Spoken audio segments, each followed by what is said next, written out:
आ रही है। आज शाम 4 बजे दिल्ली में बीजेपी की अहम बैठक होने वाली है।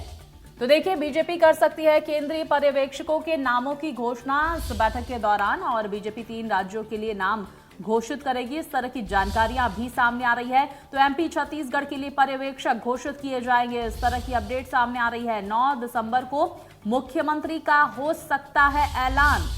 तो मुख्यमंत्री के नाम का ऐलान 9 दिसंबर को हो सकता है। इस तरह की बड़ी जानकारी, बड़ी अपडेट सामने आ रही है। तो इस वक्त की बड़ी खबर, बीजेपी कर सकती है केंद्रीय पर्यवेक्षकों की नियुक्ति और बीजेपी 3 राज्यों के लिए नाम घोषित करेगी। आज शाम 4 बजे एक बैठक रखी गई है, जिसके बाद पर्यवेक्षकों के नामों का ऐलान हो सकता है। ज्यादा जानकारी के साथ मेरे सहयोगी वैभव और अनंत हमारे साथ जुड़ गए हैं। वैभव, देखिए, बड़ी जानकारी सामने आ रही है। पर्यवेक्षकों की नियुक्ति आज होगी इस मीटिंग के बाद, और साथ ही साथ 9 दिसंबर को मुख्यमंत्री का ऐलान हो जाएगा।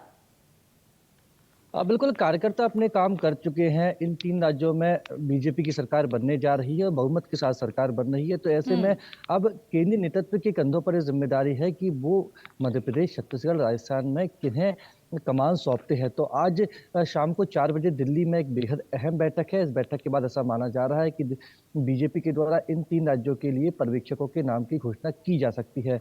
कल कैलाश विजयवर्गीय भी भोपाल पहुंचे थे। अयोध्या मंडल में देवेंद्र ठाकुर है, उनके हाथ में चूंकि सब कुछ लड़ाई हुई थी कांग्रेस के कार्यकर्ताओं से और देवेंद्र ठाकुर की, उनका हाथ कट गया। तो उसे देखने के लिए जब वो पहुंचे, तो उनके बाद जब सवाल किया गया कैलाश विजयवर्गीय से मध्य प्रदेश में कौन मुख्यमंत्री पद का दावेदार होगा और सारे समीकरण कब तक क्लियर हो जाएंगे, तो उन्होंने रविवार तक की बात की। तो रविवार तक का इंतजार कीजिए, सारी स्थिति क्लियर हो जाएगी। लेकिन जिस तरीके से कल प्रहलाद पटेल भी कल देर शाम भोपाल पहुंचे, जहां पर बीडी शर्मा ने उनका स्वागत किया, तो ऐसा माना है जल्द ही मध्य प्रदेश में तस्वीर क्लियर हो जाएगी, क्योंकि मध्य प्रदेश से ओबीसी विधायकों की सूची को दिल्ली के मंगवाया गया है। और इसके साथ ही बीजेपी दिल्ली ने ये भी कोशिश करी किसी नए फ्रेश चेहरे को कमान सौंपे। बिल्कुल, देखिए, तमाम नाम जिन पर मंथन का दौर इस वक्त भी जारी है और जल्दी ऐलान हो सकता है।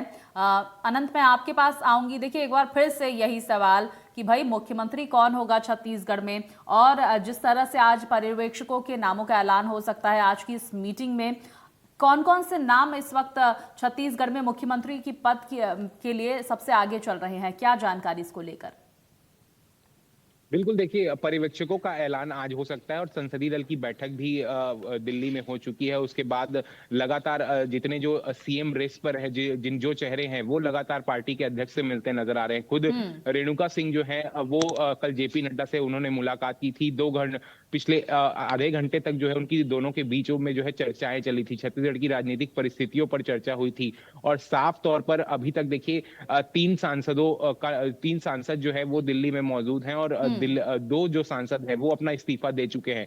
अरुण साव और गोमती साय अपना इस्तीफा दे चुके हैं, लेकिन रेणुका सिंह का इस्तीफा अभी तक नहीं लिया गया है। तो देखिए, माना जा रहा है कि रेणुका सिंह जो है कहीं ना कहीं मुख्यमंत्री के चेहरे पर आगे चल रही है, रेस पर आगे चल रही है। और देखिए, सबसे बड़ी बात यह है भारतीय जनता पार्टी के पास, क्योंकि 15 साल तक भारतीय जनता पार्टी की प्रदेश में सरकार रही है, और 5 साल सरकार नहीं रहने के बाद अब भारतीय जनता पार्टी ऐसे चेहरे को लेकर आना चाहती है जो जनता के बीच जनता के बीच पहुंचे, जनता की समस्याओं को पहुंचे। और देखिए, आने वाले दिनों में लोकसभा के चुनाव भी होने हैं, तो ऐसे में आदिवासी कार्ड खेलते कहीं ना कहीं भारतीय जनता पार्टी नजर आ सकती है। क्योंकि देखिए, अगर रेणुका सिंह को अगर मुख्यमंत्री बनाया जाता है, तो आदिवासी वोटर्स तो उनके साथ होंगे ही, साथ साथ एक महिला वोट बैंक है, उसे भी जो है भारतीय जनता पार्टी साथ लेगी। और देखिए, यही जो चुनाव था 2023 का जो चुनाव था, उसे सेमीफाइनल माना जा रहा था, और फाइनल का जो होगा वो लोकसभा चुनाव होगा। और ऐसे में जो छत्तीसगढ़ की 11 लोकसभा सीटें हैं, वो भी भारतीय जनता पार्टी के लिए काफी महत्वपूर्ण है।